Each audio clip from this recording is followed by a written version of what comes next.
Hello everyone. So in this video, we're going to be learning about photon emission, which will help us answer the question, why do different salts or types of salt give off different colors in a flame? So if you take, for example, sodium chloride, table salt, and heat it up, it will give off an orange colored flame. Or if you put it in a flame, the color that it will produce in that flame is orange. But there are other salts, for example, copper chloride. If you put it in a flame, it will give off a green color. So the question is, why do we get these different colors? So to answer this, we're gonna need to know quite a few vocabulary words. So to help speed up this process, I gave you the definitions, and what I want you to do is sketch a visual representation of this term. So I'm going to show you some pictures to help you do this. Our first word, or phrase actually, is atomic emission spectrum. And an atomic emission spectrum is the pattern of light that is formed when electrons in an atom are energized. So when we put that sodium chloride or copper chloride in a flame and we see a color, what pattern are the wavelengths that are producing that color? So here's what these atomic emission spectra look like.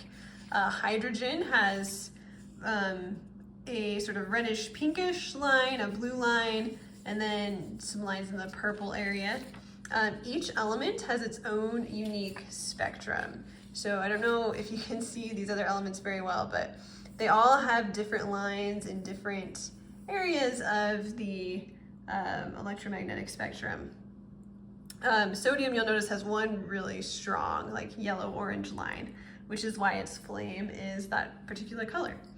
So for a sketch here, obviously this would be easier if you had like colored pencils, but if you just have a pen or a pencil, you could just do something as simple as like drawing a long rectangle and just some random lines. You don't have to do a specific spectrum of any specific element, although if you want to look one up and like label it, you're welcome to do that. But this is what it looks like when you divide the light that these elements produce into its individual wavelengths. So the next term that you need to know is energy levels. So these are the possible orbits an electron can occupy. So to show you a picture of this, I'm going to show you a picture of the Bohr or planetary model of the atom. Now we know this is not the most up-to-date recent model of the atom, but it's really, really helpful for explaining a lot of these concepts. So each of these circles or shells around the nucleus are called energy levels, and they're different places the electron can be in. So if I were you, I'd just draw an atom kind of like that. And these circles are the energy levels, and you could even label them as energy levels.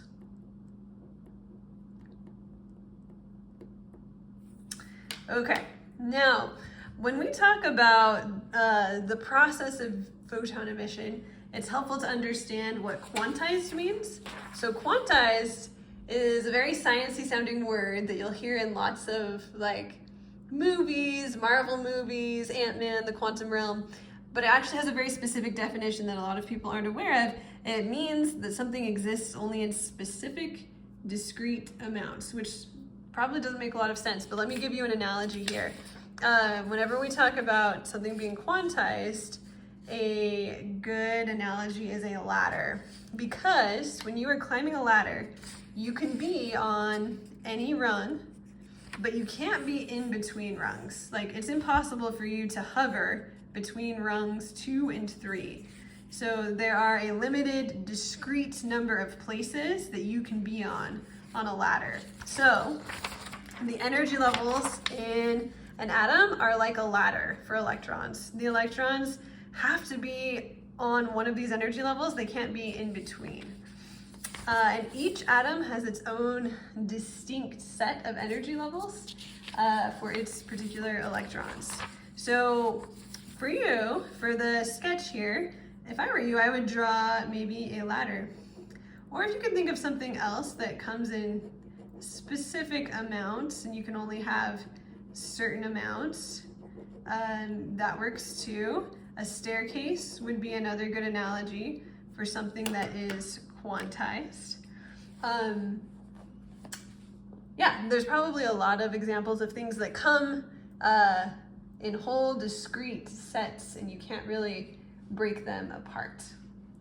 Yeah, you could even think of something like Legos. Like if you had a Lego set that had, say, 100 Legos, you can't really, unless you really mess up your Lego set, but you can't really break it apart into smaller Legos. You can't really have half a Lego. You just have 100, and if you want more Legos, you can get another one and have 101, but you can't have like 100 and a half Legos.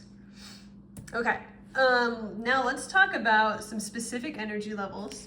So when we look at our atom, the lowest energy level, the one that's closest to the nucleus, that is the ground state. So electrons tend to like to be in the energy levels that are the lowest energy, that have the lowest potential energy.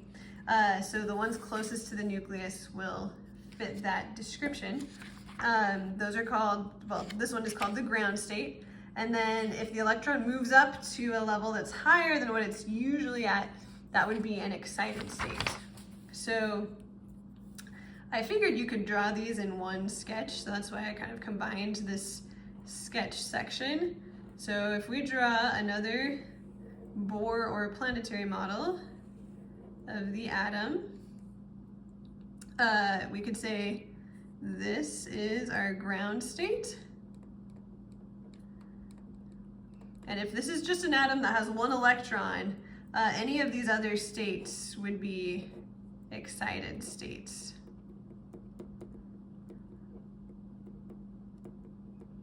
Okay, again, this is not the most accurate up-to-date model of the atom, but there still are energy levels, even in the cloud model of the atom. It's just a little bit more complex. Okay, the last definition that you need to know is that a photon is a quantized piece of light. So what we mean by that is light is really interesting. It actually has some somewhat particle-like properties, which means that we can have separate, discrete sort of packets of light. And we call those photons. Now, how you're going to represent that in a sketch, it's a little bit tricky because light is kind of a wave and it's kind of a particle. So you could just draw a dot and make it kind of a particle, or you could draw a little squiggly and make it like a wave. Photons are a bit mysterious as far as what their actual structure is. But yeah, so hopefully you've got some visuals that can help you understand these vocabulary terms that we will need to know to explain how we get the different colors from the different salts when we put them in a flame.